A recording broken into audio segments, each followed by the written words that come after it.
여러분 안녕하십니까. 4월 8일 호주메이트의 호주 뉴스입니다. 첫 번째 뉴스입니다.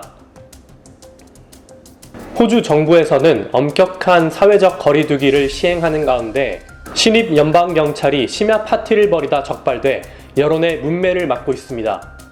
전 국민이 사회적 거리두기에 동참하며 처벌과 벌금 또한 시행하고 있는 호주에서 신입 경찰들이 캔버라의 기숙학교에서 심야 파티를 벌이다 적발되었다고 하는데요. ABC 호주 공영방송에서는 신입 경찰들이 컬리지 안에서 소리를 지르며 사회적 거리두기 규칙을 준수하지 않은 모습을 담은 비디오 영상을 입수했다고 합니다.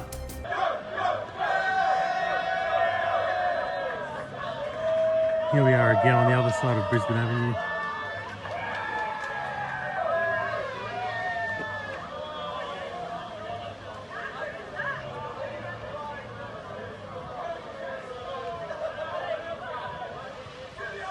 The time is 20 past 11.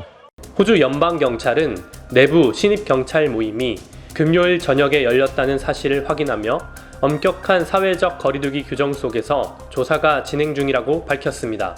가장 모범이 되어야 할 사람들 중 하나인 경찰에서 이런 일이 벌어졌다는 것에 전 국민이 참담한 마음입니다. 두 번째 뉴스입니다. 호주 전역의 노조, 종교, 자선단체 등 124개의 단체가 임시비자 소지자들에게 재정을 지원하자는 캠페인에 돌입했다고 합니다. 200만 명 이상의 임시비자 소지자들은 코로나 사태로 인해 20% 이상 근무 시간이 줄었고 45% 이상의 사람들은 경제적으로 힘겨운 상황에 끼니까지 거르고 있다고 응답했습니다.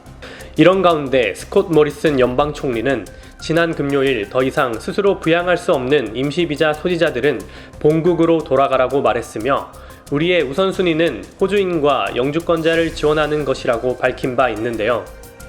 하지만 대부분의 임시비자 소지자들은 비행기 표도 구하기 어려울 뿐더러 몇 배나 오른 비행기 값을 감당하기란 쉽지 않다고 말했습니다. 42살 브라질 유학생 벤토 씨의 말에 의하면 브라질로 돌아갈 수 있는 비행기 티켓값 4,000에서 5,000달러가 있었다면 절대로 정부의 지원을 요청하지 않았을 것이라며 그 돈이 있었다면 호주에서 나 자신을 부양할 돈도 있다는 것이라고 말했습니다.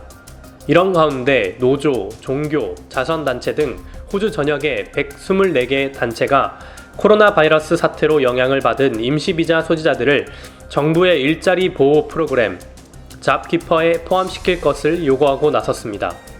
뉴사우스웨일즈 노조의 마크 모리 사무총장은 이 같은 위기 상황에서 연방정부는 비자를 소지했던, 소지하지 않았던 상관없이 모든 근로자를 지원해야 한다.